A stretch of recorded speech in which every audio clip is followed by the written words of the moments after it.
अस्सलाम वालेकुम class 11।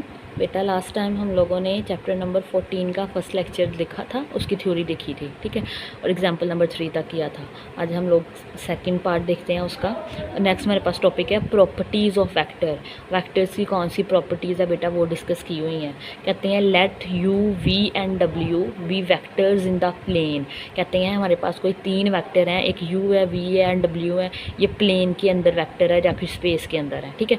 Late a b belong to R. कहते हैं हमारे पास कोई 2 कांस्टेंट हैं ए बी जो कि रियल नंबर में से बिलोंग कर रहे हैं। Then they have the following properties. तो हमारे पास बेटा ये कुछ प्रॉपर्टीज़ हैं जो कि ये होल्ड करेंगे। First one is u plus we is equal to we plus u. तो बेटा ये हमारे पास हमें पता भी है, आपको पता भी होगा, ये कम्यूटेटिव प्रॉपर्टी है, नंबर्स में हम लोग पढ़ते होते थे, ठीक है। ये सिर्फ वेक्टर में है तो उसमें भी ये पढ़ते थे कि a plus B is equal to B plus A होता है। तो यहाँ पे आ जाएगा u plus we is equal to we plus U. इस प्रॉपर्टी का नाम है कम्यूटेटिव प्रॉपर्टी। बेटा नेक्स्ट है हमारे पास u plus V into W is equal to U plus we plus W. तो बेटा इसकी ब्रैकेट चेंज करते हैं, आपको पता है, पहले 2 पे लगाते हैं, बाद में एंड वाली 2 पे लगाते हैं। तो ये हमारे पास एसोसिएटिव प्रॉपर्टी होती है। नेक्स्ट हमारे पास है अगर कोई वेक्टर है उसमें कोई ज़ीरो वेक्टर ऐड हो जाए तो बेटा वो वेक्टर हमें वापस मिल जाता है। तो यहाँ पे ये हमारे पास एडिटिव आइडेंटिटी है, ठीक है। ज़ीरो यहाँ पे ये क्या हमारे पास एडिटिव आइडेंटिटी है।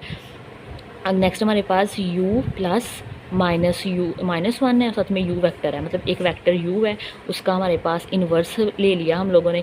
तो क्या उसको उसके साथ ऐड करवाएंगे तो u माइनस यू आ जाएगा इज़ इक्वल टू 0 वेक्टर मिल जाएगा। तो बेटा ये दोनों आपस में क्या हो जाते हैं, इन्वर्स हो जाते हैं। इन्वर्स फॉर वेक्टर एडिशन, ठीक है। ये हमारे पास इन्वर्स है अंडर एडिशन के अंदर। जैसे हम लोग रियल नंबर की प्रॉपर्टीज़ में पढ़ते थे, अगर हमारे पास कोई नंबर है 2, ठीक है, तो उसका जो इन्वर्स होता है वो हमारे पास -2 होता है। अगर उसको करने से हमें 0 मिल जाती है जो कि 0 आइडेंटिटी होती है रियल नंबर की अंदर एडिशन, ठीक है, तो वो हमारे पास ये आपस में एक दूसरे के क्या हो जाते हैं बेटा, इन्वर्स हो जाते हैं। मतलब 2 इन्वर्स होगा -2 का इन्वर्स 2 हो जाता है।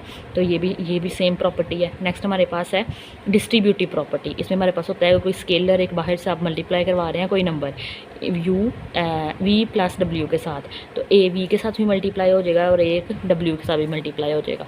बेटा नेक्स्ट हमारे पास है स्केलर मल्टीप्लिकेशन है, ठीक है। अगर हमारे पास कोई एलिमेंट है जो ब्रैकेट के अंदर है बी यू, बार कोई कांस्टेंट मल्टीप्लाई करवाएंगे तो a b के साथ मल्टीप्लाई हो जाएगा। जैसे ऐसे लिखा हो कि 2 इंटू 3 और साथ में u वेक्टर, तो 3 2 6 आ जाएगा ना, ठीक है। तो ये हमारे पास क्या होती है, स्केलर मल्टीप्लिकेशन होती है। तो बेटा इनके नेक्स्ट प्रूफ्स हुए हैं, ठीक है। तो ये देखें, पहले का हमारे पास since for any 2 real number. ये हमारे पास पहला हमारे पास कौन सा प्रूफ है, देखें ये हमारे पास कम्यूटेटिव प्रूफ है। मतलब u प्लस वी करें तो इक्वल में आंसर आना चाहिए v प्लस यू, ठीक है। तो ये वेक्टर्स हैं, वेक्टर्स के नीचे हमेशा कोई ना कोई निशान ऐसे लगा होता है, वो वेक्टर को रिप्रेजेंट करते हैं। कहते हैं since for any 2 real numbers a b belong to r। Collect कर लिया कि हमारे पास कोई से 2 रियल नंबर हैं a और b जो कि r में से बिलोंग कर रहे हैं। a प्लस बी किस तरह के हैं वो, कि अगर a को b में ऐड करें या फिर b को a में ऐड करें तो आंसर सेम आता है, ठीक है। It follows that for any 2 vector. कहते हैं यही कंडीशन 2 वेक्टर्स के लिए भी हम कर सकते हैं। u वेक्टर है तो हमारे पास उसके जो एलिमेंट्स हैं x y और z है, जबकि v वेक्टर है उसके हमारे पास जो एलिमेंट है x डैश y डैश और z डैश है, जो कि हमारे पास प्लेन में से R3 में से बिलोंग कर रहे हैं। Where component of u and v belong to r। कहते हैं जब हमारे कंपोनेंट्स हैं u और v के बेटा वो r में से बिलोंग करेंगे। तो u प्लस v करें, इनकी एडिशन हमने पीछे पढ़ी थी, क्या होती है कि फर्स्ट एलिमेंट फर्स्ट में ऐड होता है, सेकंड वाला सेकंड में और थर्ड वाला थर्ड में। ये x प्लस x डैश आ जाएगा, y प्लस y डैश आ जाएगा, z प्लस z डैश आ जाएगा, ठीक है। नेक्स्ट इनको बेटा a plus b is equal to b plus a है। तो x प्लस x डैश है ना, तो हम लिख सकते हैं x dash plus x, y dash plus y, z plus z dash. सिर्फ जगह इनकी चेंज की है हम लोगों ने। तो बेटा ये जैसे ये ऐड हुए थे तो जैसे ये ऐड हो रहे हैं तो इनको अलग अलग लिख सकते हैं। पहले एलिमेंट आ जाएंगे x डैश y डैश और z डैश एक ब्रैकेट में, नेक्स्ट आ जाएंगे x y और z दूसरी में। तो x डैश y डैश और z डैश ये किसके एलिमेंट थे, v के, और नेक्स्ट x y और z किसके एलिमेंट है, u के। तो u प्लस v लेके चले थे, इक्वल आ गया है v प्लस यू के। तो ये हमारे पास एडिशन ऑफ वेक्टर्स हैं R³ के अंदर, मतलब प्लेन के अंदर, जो कि हमारे पास क्या है, कम्यूटेटिव प्रॉपर्टी को होल्ड करते हैं। सिंपल सा प्रूफ था इसका। बेटा नेक्स्ट हमारे पास है एसोसिएटिव प्रूफ। ठीक है, ये देखें, उसमें हम लेके चलना है कि u प्लस वी को पहले सोल्व करें, बाद में w ऐड करें। हमारे पास आंसर आएगा u plus we plus w, मतलब दोनों के आंसर क्या आते हैं, सेम आते हैं। तो बेटा ये देखें, कहते हैं since for any 3 real number. अब 3 रियल नंबर, 3 वैक्टर की बात हो रही है ना, इसलिए 3 रियल नंबर। ऊपर 2 वैक्टर की बात हुई थी तो 2 रियल नंबर लिए थे। कहते हैं a plus B plus C is equal to A plus into B plus C. ये हमारे पास ये होल्ड करते हैं रियल नंबर के अंदर, ये property associative. It follows for any 3 vector, कहते हैं इसी को फॉलो करके हम 3 वैक्टर्स ले लेते हैं, एक u है, एक v है और एक w है। इनके एलिमेंट्स को थोड़ा अलग अलग रखने के लिए इसके एक्स वाई जी ले लिए हैं, इससे एक्स डैश वाई डैश जी डैश और एक से x double dash y double dash और जी डबल डैश। ठीक है, तो बेटा वेयर यू वी एंड डब्ल्यू बिलोंग टू रियल नंबर, जिनके कंपोनेंट है वो रियल नंबर में से बिलोंग करेंगे। तो आप पहले राइट साइड हैंड साइड ले यू प्लस वी प्लस डब्ल्यू। बेटा यू की वैल्यू लिखें, तो यू प्लस वी की उन्होंने डायरेक्ट लिख दी है। अब यू हमारे पास क्या था, ये देखें अभी क्या था, यू प्लस वी क्या आया था, X plus X dash Y plus Y dash Z plus Z dash. तो ये लिख दिया उन्होंने और साथ में डब्ल्यू की वैल्यू लिख दिया। ठीक है, अब ये देखें, पहला हमारे पास ये सारा एज अ 1 वैल्यू डील होगा और ये दूसरी वैल्यू डील होगी। तो X plus X dash plus X double dash आ जाएगा, इनके अंदर ब्रैकेट लगा लेंगे, Y plus Y dash bracket के अंदर plus Y double dash, Z plus Z dash plus Z double dash. ठीक है, अब इनकी बेटा क्योंकि ये हमारे पास ये प्रॉपर्टी होल्ड करती है इनके रियल नंबर के अंदर, a plus B plus C is equal to A plus B plus C. इनकी ब्रैकेट चेंज करें, फर्स्ट 2 के ऊपर लगी हुई है ना, तो नेक्स्ट 2 के ऊपर लगा लें। ठीक है, X plus X dash plus X double dash आ जाएगा, वाई एज इट इज़ आ जाएगा, वाई ब्रैकेट आ जाएगी Y plus Y double dash के ऊपर। इसी तरह जी अलग आ जाएगा, Z dash plus Z double dash के ऊपर ब्रैकेट आ जाएगी। ठीक है, तो बेटा ये हमारे पास अब इन्हें अलग अलग कर लें आप, एक्स वाई और जी अलग कर लें। ठीक है, और नेक्स्ट हमारे पास ये जो दूसरी चीज़ें हैं ये अलग कर लें, X plus X dash plus X double dash, Y plus Y double dash, जी dash plus Z double dash. तो बेटा ये हमारे पास वेक्टर किसके इक्वल है, यू के इक्वल है। ठीक है, जबकि ये हमारे पास सम लिखा हुआ है 2 वेक्टर्स का जो कोई वी और डब्ल्यू है। तो बेटा ये देखें, हम लेके ये चले थे और ये हमारे पास प्रूव हो गया। तो ये एडिशन प्रॉपर्टी है हमारे पास, एसोसिएटिव होती हैं ये। ठीक है, नेक्स्ट हमारे पास है आइडेंटिटी एलिमेंट। ठीक है, scenes for any real number A and zero, कहते हैं कोई भी रियल नंबर है हमारे पास ए और दूसरा हम ले रहे हैं ज़ीरो, तो ए प्लस ज़ीरो करो तो आंसर ए मिलता है। ठीक है, ये हमें पता है क्योंकि ज़ीरो हमारे पास एडिटिव प्रॉपर्टी, एडिटिव आइडेंटिटी होती है अंडर एडिशन। ठीक है, it follows that for any vector, you ले लिया और दूसरा वेक्टर हम लोगों ने ज़ीरो लिया है। ठीक है, उसमें जो एलिमेंट है वो भी एक्स भी ज़ीरो है, वाई भी ज़ीरो है और जी भी ज़ीरो है। कहते हैं ये हमारे पास जो है ज़ीरो है ना, वो हमारे पास ज़ीरो वेक्टर है ऐसे R3 के अंदर। तो यू प्लस ज़ीरो कर दें, तो बेटा यू हमारे पास एक्स वाई और जी है, इसके 3 एलिमेंट ज़ीरो है, तो X plus zero, Y plus zero, Z plus zero. तो ज़ीरो ऐड करेंगे तो एक्स वाई और जी ही आना है ना, तो ये हमारे पास यू डैश के इक्वल आ जाएगा। ठीक है, तो ये हमारे पास U dash plus zero vector is equal to, मतलब U vector plus zero vector is equal to zero आ गया, यू वैक्टर आ गया। बेटा ये हमारे पास ज़ीरो वैक्टर हमारे पास क्या है, यहाँ पे एडिटिव आइडेंटिटी है R³ की। ठीक है, बेटा नेक्स्ट हमारे पास 4 है, कहते हैं since for any real number a there exist minus a such that. ठीक है, हमारे पास अगर कोई रियल नंबर में कोई एलिमेंट ए बिलोंग कर रहा है तो उसका जो एडिटिव इनवर्स होता है ना वो माइनस ए होता है, 2 का -2 होता है, 5 का -5 होता है, 100 का -100 होता है। ठीक है, such that A plus into minus A is equal to A minus A is equal to zero. इन दोनों को ऐड किया जाए तो वो डेफिनेटली बेटा ज़ीरो बनना है। ठीक है, तो ये हमारे पास एक दूसरे के इन्वर्स कहलाते हैं। फिर इसी तरह एक वेक्टर यू ले रहे हैं, एक माइनस यू ले रहे हैं, जब माइनस मल्टीप्लाई करवाएंगे तो माइनस एक्स माइनस वाई और माइनस जी आएगा। इनको ऐड करें, ये एक्स वेक्टर है, ये वाई वेक्टर है, तो लिखें x plus into x minus x, ये लिखें और ये लिखें, प्लस माइनस माइनस हो जाएगा, प्लस माइनस माइनस हो जाएगा, प्लस माइनस माइनस हो जाएगा, X minus X zero, Y minus Y zero, Z minus Z zero आ जाएगा, जो कि ज़ीरो वेक्टर के इक्वल आ जाएगा। Where zero vector is the additive identity, तो ज़ीरो वेक्टर बेटा हमारे पास क्या आ गया, एडिटिव आइडेंटिटी। तो ये प्रूव हो गया कि हमारे पास यू को यू इन्वर्स के साथ मल्टीप्लाई ऐड करवाया जाए तो आंसर ज़ीरो वेक्टर आता है। तो 10 minus you vector is the additive inverse of you. तो हमारे पास जो माइनस यू है ना वो हमारे पास बेटा क्या है, ये एडिटिव इन्वर्स है यू वेक्टर का। ठीक है, कहता है जो बाकी प्रूफ है ना वो स्टूडेंट्स के लिए छोड़ दें, आप लोग कर लो। ठीक है, तो ये कर लोगे आप लोग, वैसे भी आसान ही है। नेक्स्ट वाला देखें, यू है, वी है और डब्ल्यू है, तो बेटा वी और डब्ल्यू हम ऐड करेंगे, बाद में कोई ए मल्टीप्लाई करवा देंगे तो डेफिनेटली ये आ जाना है। ठीक है, इसी तरह एक बी, पहले यू वेक्टर के साथ बी वेक्टर बी मल्टीप्लाई करवा देंगे कोई स्केलर, उसके बाद फिर ए मल्टीप्लाई करवा देंगे, तो ए और बी उसमें से फिर कॉमन ले लेना, तो हमारे पास ये आ जाएगा आंसर। ठीक है, आप लोग कर लोगे। बेटा नेक्स्ट हमारे पास है distance between two points in space, space के अंदर दो पॉइंट्स का डिस्टेंस कैसे फाइंड करते हैं, जैसे हम प्लेन में फाइंड करते थे ना। अगर प्लेन के अंदर हमारे पास दो पॉइंट्स हैं, ये ए है और ये बी है, इसके पॉइंट्स हैं हमारे पास x1 y1 और इसके पॉइंट है हमारे पास x2 y2, तो क्या फॉर्मूला होता था, under root x2 minus x1 का square plus y2 minus y1 का स्क्वायर।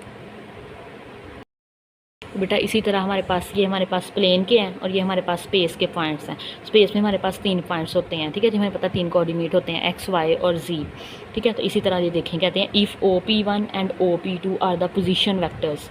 बेटा P1 वेक्टर ये है और P2 वेक्टर ये है, ठीक है। ये हमारे पास OP1 है, ये हमारे पास OP2 है। Are the position vectors of the point, उनके पॉइंट P1 के x1 y1 z1 है, P2 के x2 y2 एंड z2 है। The vector P1 P2 is given as, ठीक है। ये देखें हमारे पास P1 P2 है, ये कैसे इसका डिस्टेंस निकाल लेंगे, ये हमारे पास इक्वल आ जाएगा OP2 माइनस OP1, ठीक है। ये देखें OP2 ये है, ठीक है, OP1 में से माइनस कर देंगे तो OP2 के हमारे पास पॉइंट्स कौन कौन से हैं, x2 है, x2 माइनस x1 आ जाएगा, y2 माइनस y1 आ जाएगा, z2 माइनस z1 आ जाएगा, ठीक है। बेटा इनका डिस्टेंस फाइंड करना है, तो डिस्टेंस के लिए ये अंडर रूट लगा के हर एक का क्या आ जाएगा, स्क्वायर आ जाएगा, ठीक है। तो यहाँ देगा x2 माइनस x1 का square plus y2 minus y1 का square plus z2 minus z1 का स्क्वायर और साथ में अंडर रूट आ जाएगा। This is called the distance formula between two points P1 and P2 in R3, ठीक है। ये हमारे पास सिंपल सा डिस्टेंस फार्मूला है, जैसे प्लेन का था वैसे ही था, सिर्फ ये एक्स्ट्रा आ गया z2 माइनस z1 का स्क्वायर। एग्जाम्पल नंबर 4 है, कह रहे हैं suppose a butterfly flight path passed through the point. कहते हैं एक बटरफ्लाई है, ठीक है, वो फ्लाई कर रही है, ठीक है, उसने जो पाथ लिया है ना, उसका एक पॉइंट है 2, 4 एंड 7 एंड दूसरा पॉइंट है 6, 1 and 3 where each unit represent a metre. कहते हैं हर जो यूनिट है वो मीटर को रिप्रेजेंट कर रहा है। What is the magnitude of the displacement and butterfly. कहते हैं हमारे पास एक तो मैग्नीट्यूड निकाल दें इन दोनों पॉइंट्स का डिस्प्लेसमेंट का, and butterfly experience in travelling between these 2 point, जिस रास्ते से मतलब बटरफ्लाई ने मूव किया है, ट्रैवल की है वो, ठीक है, उसका हम लोगों ने बेटा मैग्नीट्यूड निकालना है, मतलब डिस्टेंस निकालना है। तो distance between 2 points in 3 dimensional spaces, ये हमारे पास अभी फॉर्मूला ड्राइव किया है, d is equal to x2 minus x1 का स्क्वायर, y2 माइनस y1 का स्क्वायर, z2 माइनस z1 का स्क्वायर। बेटा हमारे पास ये हमारे पास x1 आएगा, पहला पॉइंट है, ये y1 होगा, ये z1 होगा, दूसरे पॉइंट के अंदर ये x2, ये y2 और ये z2, क्या आएगा 6 माइनस 2 आ जाएगा, ठीक है। फिर y2 1 है, 1 माइनस 4 आ जाएगा और 3 माइनस 7 आ जाएगा। तो 6 माइनस 2 बेटा 4 होता है और 4 का स्क्वायर लेंगे तो 16 आ जाएगा। 1 माइनस 4 माइनस 3 होता है, माइनस 3 का स्क्वायर लेंगे तो 9 आ जाएगा। 3 माइनस 7 4 होता है, 4 का माइनस 4 का स्क्वायर लेंगे तो 16 आ जाएगा। इन सबको आप ऐड करें तो 41 आ जाएगा। अंडर रूट 41 लेंगे तो 6.40 आ जाएगा। The magnitude of the displacement that butterfly experience in travelling. कहते हैं जो मैग्नीट्यूड है डिस्प्लेसमेंट का जो कि बटरफ्लाई ने एक्सपीरियंस किया अपनी ट्रैवलिंग के दौरान बिटवीन दीज 2 पॉइंट, दो पॉइंट्स के दरमियान, बेटा वो हमारे पास कितना है 6.40 मीटर का फासला, ठीक है, उसने तय किया। नेक्स्ट हमारे पास टॉपिक है डायरेक्शन एंगल्स एंड डायरेक्शन को sign of a vector.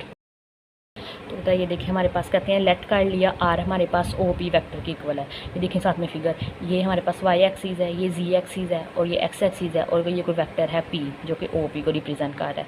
O P को हमने क्या नाम दे दिया, आर का नाम दे दिया, आर वेक्टर का, ठीक है। ये हमारे पास इक्वल है, इसके जो पॉइंट्स हैं वो X I Y J and Z K है। आई जे और के आपको हम पीछे पढ़ा था, ये क्या है हमारे पास बेटा यूनिट वेक्टर्स हैं। बी या नॉन ज़ीरो वेक्टर, और ये हमारे पास जो ओ पी वेक्टर है ये नॉन ज़ीरो वेक्टर है। Let alpha beta and gamma denote the angles formed between r. कहते हैं अल्फ़ा बीटा एंड गैमा हमारे पास बेटा ये क्या है, एंगल्स हैं जो कि आर के साथ बने हैं, इस वेक्टर इस ओ पी वेक्टर के साथ बने हैं। And the unit coordinate vector I J and के रिस्पेक्टिवली, और आई जे और के ये हमारे पास यूनिट कोऑर्डिनेट वेक्टर्स हैं, ठीक है। मतलब ये हमारे पास x के लॉन्ग आई कंपोनेंट होता है ना, आई यूनिट वेक्टर होता है, और उसके साथ जो एंगल बनता है ना, ये देखें ये वाला, ये हमारे पास अल्फ़ा बनता है। ये हमारे पास जो j होता है ये हमारे पास y कोऑर्डिनेट के साथ होता है, और ये j जो ओ पी के साथ वेक्टर बना रहा है वो हमारे पास बेटा बीटा है, और जो z हमारे पास ओ पी के साथ वेक्टर बना रहा है वो गैमा है, कहते हैं रिस्पेक्टिवली, ठीक है। वेयर हमारे पास जो अल्फ़ा है ना वो लाइज का आ रहा है 0 से लेके पाई तक, मतलब 0 से लेके 180 तक। जो बीटा और गैमा ये भी तीनों एंगल मतलब 0 से लेके 180 डिग्री तक होते हैं, 0 से लेके पाई तक है। कहते हैं the angles alpha beta and gamma are called the directions angle of the vector r. बेटा जो अल्फ़ा बीटा और गैमा है ना, ये जो वेक्टर आर है जो कि OP है, जो हमारे पास बेटा इसका क्या है, डायरेक्शन एंगल्स हैं।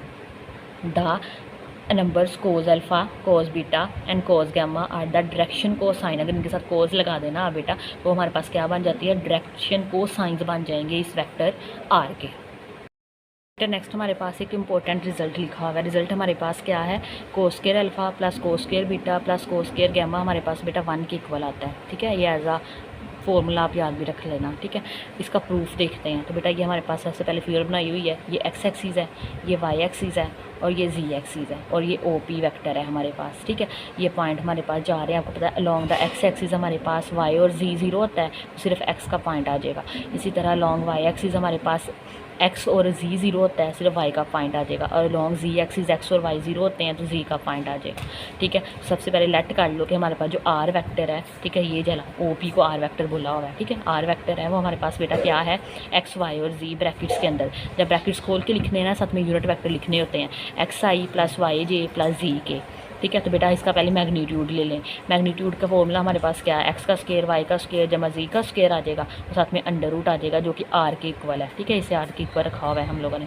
ठीक है, नेक्स्ट हमारे पास क्या है, इनका यूनिट वेक्टर निकालने। यूनिट वेक्टर कैसे निकालने हैं, वेक्टर को उसकी मैग्नीट्यूड से डिवाइड कर दें। तो वेक्टर हमारे पास क्या है, xi plus yj plus z के। ठीक है, ये देखें, इसको ब्रैकेट में लिखे तो इस तरह के लिखते हैं, और जबकि हमारे पास इसकी मैग्नीट्यूड क्या आई है, r के इक्वल आई है। तो x over r, y over r और z ओवर r आ जाएगी। तो बेटा ये हमारे पास यूनिट वेक्टर है in the direction of OP vector के। ठीक है, कहते हैं it can be visualised that the triangle OAP। कहते हैं हम इसे ना देख सकते हैं ट्राइंगल OAP के।